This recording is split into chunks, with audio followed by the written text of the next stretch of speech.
a great gay film, and a happy ending. These are the times that we have been praying for.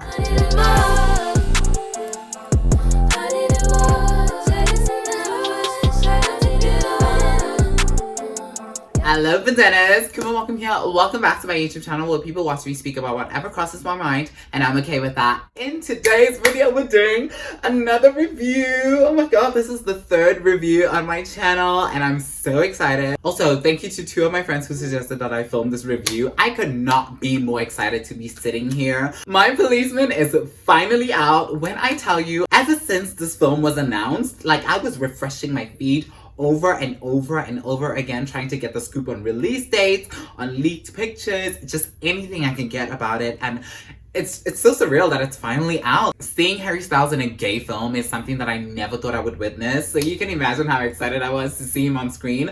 I'm not going to lie, I was a bit worried after watching Don't Worry Darling, because I thought that, you know, maybe acting is not his strongest suit. But did Mr. Edward Styles prove me wrong? Did he not put me to shame, darling? Now, I have read the book, but I'm going to go into this review as somebody who has not read the book, and that will make sense towards the end when I explain why. Also, I will try to keep the spoilers to a minimum because I really want you to go watch it and experience it for yourself. With that said, let us get right into it, baby. The first thing that we have to talk about is the setting. I am a whore for vintage film. So obviously a gay film that is set in the 1950s. I'm sad. They literally nailed everything. I mean, the cars, the buildings, the wardrobe, the hairstyles, the police uniform, the interior design. Oh my god. Patrick's apartment, a Pinterest user's dream. I was like, I want to go to there. And also the dialect, words like smashing, phrases like bloody hell. I was like, okay. The cinematography was absolutely great. It was nothing revolutionary, don't get me wrong, but it was just enough to keep it a beautiful sight for the eyes throughout the movie. My favorite shot would have to be, why is my accent changing a lot during this video? My favorite one would have to be when Patrick was sketching and we got to get a close-up of Tom's eyes. I literally melted in my seat. I was like wet. Ew. I was moist. Ew! That's even worse. I didn't get bored watching this film throughout, even though I knew what was going to happen. And that was mainly because of how it was shot. A lot of gay films actually suck when it comes to the cinematography. I mean, you can have a great script, a great set, great actors, and a high budget, but without those beautiful shots and those beautiful moments that are captured, the film is gonna be terrible. And this film did an absolutely amazing job at that, so kudos to them. Now for the characters, the casting was actually perfect. The actors were exactly how I envisioned the characters, starting with my girl Marion. She was played by Emma Corrin and later on by Gina McKee. All I have to say is she was strong.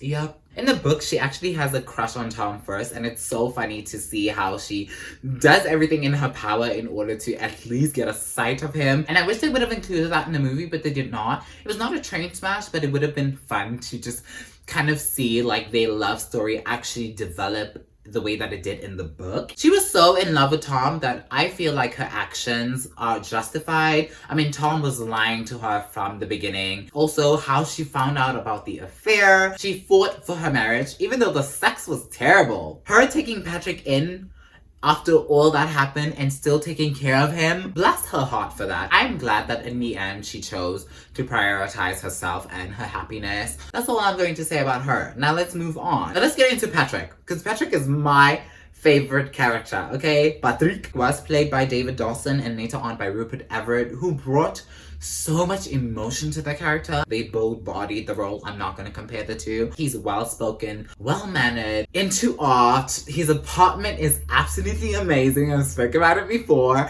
He was just an overall wholesome character, a sucker for love. I mean, the fact that he still loved Tom after all that happened, that's true love right there. I couldn't help but love how he kept a diary and wrote every single encounter they had down. Even though that diary led to his demise, that was absolutely beautiful. I loved it. I just loved it. And now we get into the man who's the eye of the storm, okay? The person who's at the center of it all, Mr. Tom. Tom was so selfish, but I can't get mad at his character because it is what most queer people did at that time. You know, being anything other than straight was illegal or looked down upon, so, you know, it's a love-hate relationship I have with him. him. He is played by Harry Styles and later on Linus Richie. They both bodied the role down. Harry, I was like, what? This is the same Harry that was in Don't Worry Darling. Way to go. Way to prove us wrong, as who said you are a terrible actor. I stand corrected. Going back to Tom, his life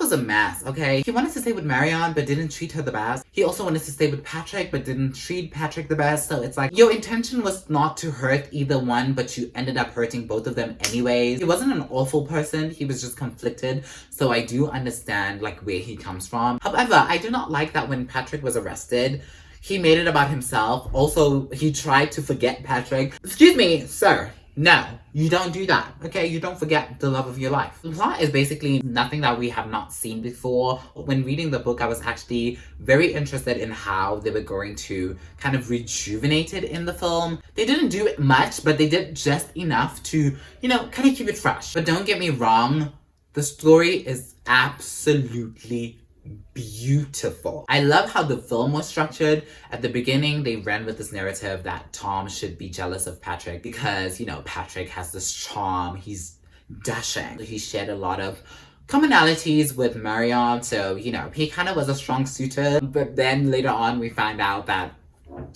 that was not the case, baby. Patrick was turning up his charm just so that Marion does not catch on to, you know, what's happening behind her back. In its core, it was the typical love triangle that we always see. Boy meets girl, boy falls in love with girl, boy meets boy realizes boy likes boy, then boy and boy do things. Now boy is conflicted whether he should be with boy or girl, and then, you know, blah, blah, blah, blah, blah, blah. It's the same thing that we've seen in, you know, Brokeback Mountain, Morris, Summer of '85. The only difference here is that Tom actually asks Patrick if he's willing to share him with Marion.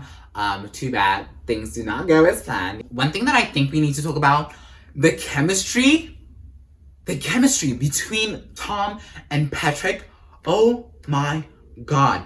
All of these scenes were gripping. I was sat when they introduced themselves to each other for the first time, when they talked about the painting in the museum, when they were on the couch before things went down, if you know what I mean. When Tom waited for Patrick on the staircase, when he was drunk, the reunion scene. It was just too much for my little gay heart, and I was soaking it all in. Speaking of chemistry and things going down, the kissing scenes, when is my time coming? I want that. The sex scenes that were all supposedly different, according to Mr. Styles, were actually very great. I mean, the intimacy, it added this intense, like, romance to it. I was hard. Anyway, in all, I loved this film so much. The ending had me in tears. I will say, like, if you do watch the movie, please also get the book. Like, please do get the book. There's so many things that are so different in the book. There's so many things that they left out in the film that are so much better in the bock. Like, the book is overall better, but the film is good. I sound like one of those annoying girls that go, I actually read the books before I watch the movie, but I get why those girls are like that. I would have to rate this film a solid 8 out of 10. It would have been 9 if I didn't read the book, but I rated it a solid 8 out of 10. It's just an amazing film. Also, we got a happy ending.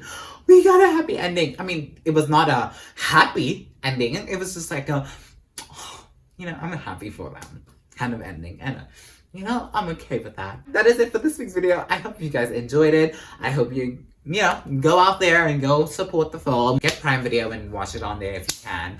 I just loved it, and I hope you guys will enjoy it as much as I did. I will see you guys next time. Remember, if you do not slay, you do not stay. Bye.